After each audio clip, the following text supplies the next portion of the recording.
എന്താണ് പ്രകൃതി ദുരന്തം? മനുഷ്യൻ്റെ സ്വാഭാവിക പ്രക്രിയ മൂലം മനുഷ്യജീവിതത്തിനും പ്രകൃതിക്കും നാശനഷ്ടങ്ങൾ ഉണ്ടാക്കുന്നതുമായ വിനാശകരമായ ദുരന്തങ്ങളെയാണ് പ്രകൃതി ദുരന്തങ്ങൾ എന്ന് പറയുന്നത്. അതിന് ഒരുപാട് കാരണങ്ങൾ ഇന്ന് നിലവിലുണ്ട്. മനുഷ്യൻ്റെ ചെയ്തികളാണ് ഇതിന് പ്രധാനപ്പെട്ട ഒരു കാരണമായി വരുന്നത്.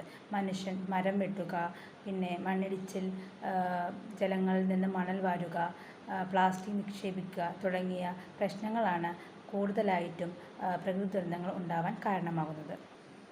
ഇത്തരത്തിൽ മനുഷ്യൻ്റെ ചെയ്തികൾ മൂലം ഒരു നാൾ പ്രകൃതി തന്നെ നമ്മയോട് തിരിച്ചടിക്കുന്ന പ്രക്രിയയാണ് പ്രകൃതി ദുരന്തം.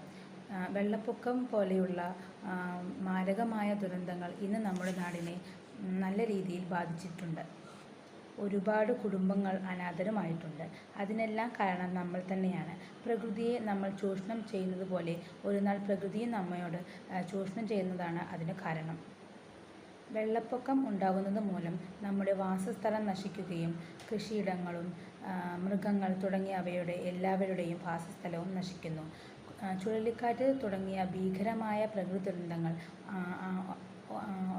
ഒട്ടാകെ നമ്മളെ ബാധിക്കുകയും ചെയ്യുന്നുണ്ട്. സുനാമി എന്ന് പറയുന്ന കടൽ തീരത്താണ് കൂടുതലായിട്ടും കാണപ്പെടുന്നത്. അതായത് വലിയ തിരമാലകൾ അടിച്ച് കരപ്രദേശത്തുള്ള വീടുകളും എല്ലാതരം കെട്ടിടങ്ങളും നശിപ്പിക്കുകയാണ് ഇതിനുള്ള കാരണം. കടൽക്ഷോഭം അത്രമേൽ രൂക്ഷമാണ് അതിന് കാരണം. മനുഷ്യൻ്റെ ചെയ്തികൾ തന്നെയാണ് അതിനും കാരണമായി വരുന്നത്.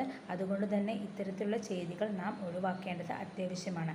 മരങ്ങൾ വെച്ച് പിടിപ്പിക്കുക, പ്ലാസ്റ്റിക്കുകൾ ഇടാതിരിക്കുക, പിന്നെ മണ്ണിടിച്ചിൽ ഒഴിവാക്കുക, പുഴകളിൽ നിന്നും ജലാശയങ്ങളിൽ നിന്നും മണൽ വാരൽ എന്നിവ നിർത്തുക. ഇതൊക്കെയാണ് പ്രധാനപ്പെട്ട പരിഹാര മാർഗങ്ങളായിട്ട് നാം കണക്കാക്കുന്നത്.